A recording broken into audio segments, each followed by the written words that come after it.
Coca-Cola. Si tienes mucho gas, se levanta la cola.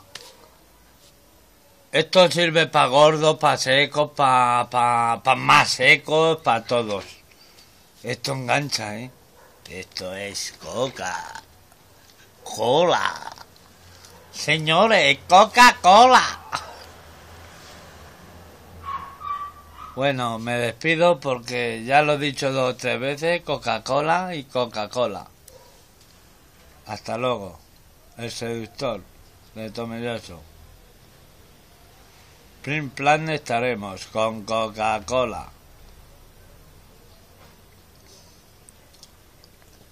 ¿Ya? ¿O no? O seguimos. Con la Coca-Cola hacemos publicidad. Coca-Cola Light, Coca-Cola.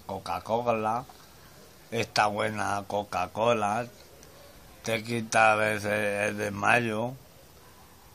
¿Usted se siente mareado?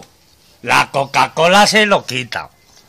Si usted se siente un poquito que no sabe dónde va, echa mano a la Coca-Cola, que la Coca-Cola es estupenda. Si no te deja dormir, que vas a dormir más que un toro, la Coca-Cola. ¿Por qué? Porque los que bebemos Coca-Cola estamos enganchados a la Coca-Cola. Señores, esta buena Coca-Cola, comprar y beber. Y verás como tenéis más fuerzas.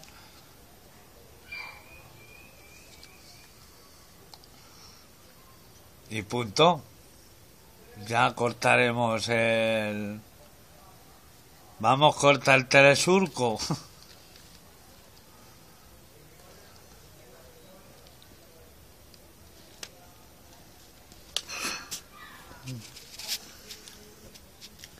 Aquí estaremos.